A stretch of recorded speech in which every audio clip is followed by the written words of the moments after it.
నీట్లో వరుస స్కామ్లు, విద్యార్థుల భవిష్యత్తు ప్రమాదంలోనా? నీట్ యూజీ పరీక్ష నిర్వహణలో మరోసారి తీవ్ర వివాదం వెలుగులోకి వచ్చింది. ఇప్పటికే ప్రశ్నపత్రం లీకేజీ ఆరోపణలతో విమర్శలు ఎదుర్కొంటున్న నేషనల్ టెస్టింగ్ ఏజెన్సీ ఎన్టీఏ ఈసారి రీ ఎగ్జామ్ కు సంబంధించి రీఫండ్ ప్రక్రియలో జరిగిన భారీ సైబర్ మోసంతో వార్తల్లో నిలిచింది. అభ్యర్థులకు ఇవ్వాల్సిన రీఫండ్ మొత్తాలను అక్రమంగా తన ఖాతాకు మళ్లించుకున్న ఘటన దేశవ్యాప్తంగా సంచలనం సృష్టించింది. ఈ కేసులో 19 ఏళ్ల యువకుడిని పోలీసులు అరెస్ట్ చేయడం కలకలం రేపుతుంది. పోలీసులు వెల్లడించిన వివరాల ప్రకారం బీహార్ రాష్ట్రంలో గయా జిల్లాకు చెందిన నవీన్ యాదవ్ అనే యువకుడు ఈ మోసానికి పాల్పడ్డాడు.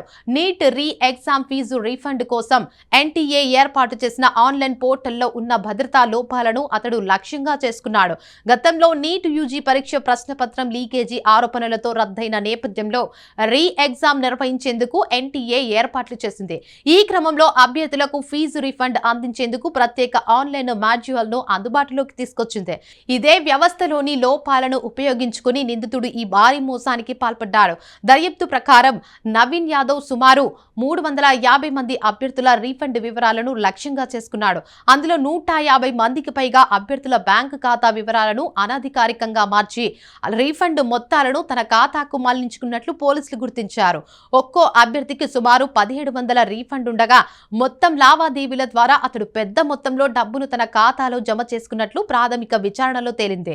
ఈ మోసం అంతా ఆన్లైన్ పోర్టల్లోని భద్రతా బలహీనతల ఆధారంగా జరిగినట్లు అధికారులు తెలిపారు. ఇక పోలీసులు తెలిపిన వివరాల ప్రకారం నిందితుడు బ్రూట్ ఫోర్స్ అటాక్ అనే సైబర్ దాడి పద్ధతిని ఉపయోగించాడు. ఈ విధానంలో పాస్వర్డ్లను ఊహిస్తూ అనేక కాంబినేషన్లను వరుసగా ప్రయత్నించడం ద్వారా సిస్టంలోకి ప్రవేశం పొందుతారు. ఒకసారి సిస్టంలోకి ప్రవేశించిన తర్వాత అభ్యర్థుల బ్యాంకు ఖాతా వివరాలను మార్చి రీఫండ్ తన ఖాతాకు మళ్లించేలా సాంకేతికంగా మోసం చేశాడు. ఇక ఈ విధంగా సిస్టంను బలహీనతలను ఉపయోగించుకుని అతడు పెద్ద ఎత్తున డేటాను హ్యాక్ చేసినట్లు దర్యాప్తులు వెల్లడైంది. ఎన్టీఏ పోర్టల్లో రీఫండ్ లావాదేవీల్లో అనుమానాస్పద మార్పులు గమనించిన అధికారులు వెంటనే అప్రమత్తమయ్యారు. అనేక మంది అభ్యర్థులు తమకు రావాల్సిన రీఫండ్ రాలేదని ఫిర్యాదు చేయడంతో విషయం వెలుగులోకి వచ్చింది. అనంతరం ఈ కేసును అహ్మదాబాద్ సైబర్ క్రైమ్ బ్రాంచ్ కు అప్పగించారు. పోలీసులు బ్యాంకు లావాదేవీలను సాంకేతికంగా విశ్లేషించి డబ్బు ఎక్కడికి వెళ్తుందో ట్రాక్ చేశారు. ఇక ఈ దర్యాప్తు ఆధారంగా నిందితుడు బీహార్ లో ఉన్నట్లు గుర్తించి అతన్ని అదుపులోకి తీసుకున్నారు. ఇక Ahmedabad joint commissioner of police crime Sharad single ఈ కేసుపై స్పందిస్తూ ప్రాథమిక విచారణలో ఎన్టీఏ పోర్టల్లో భద్రతా లోపాలు ఉన్నట్టు తేలిందని తెలిపారు.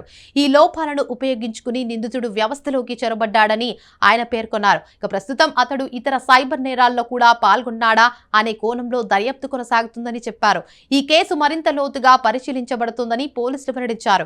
ఈ ఘటనతో దేశవ్యాప్తంగా విద్యార్థులు, తల్లిదండ్రుల్లో ఆందోళన వ్యక్తమవుతుంది.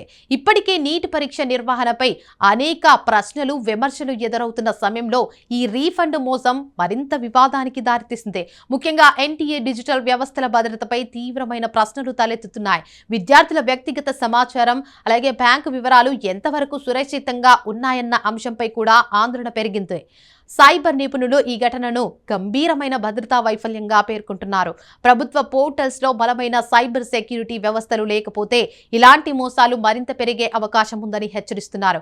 ముఖ్యంగా విద్యా సంబంధిత డేటా అత్యంత సున్నితమైనదిగా ఉండటంతో దాని రక్షణకు అధునాతన సాంకేతిక వ్యవస్థలు అవసరమని నిపుణులు సూచిస్తున్నారు.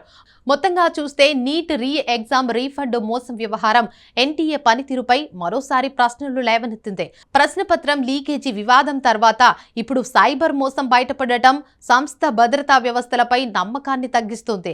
అభ్యర్థులకు రావాల్సిన చిన్న మొత్తాల రీఫండ్ కూడా సురక్షితంగా నిర్వహించలేకపోవడం పెద్ద లోపంగా భావిస్తున్నారు.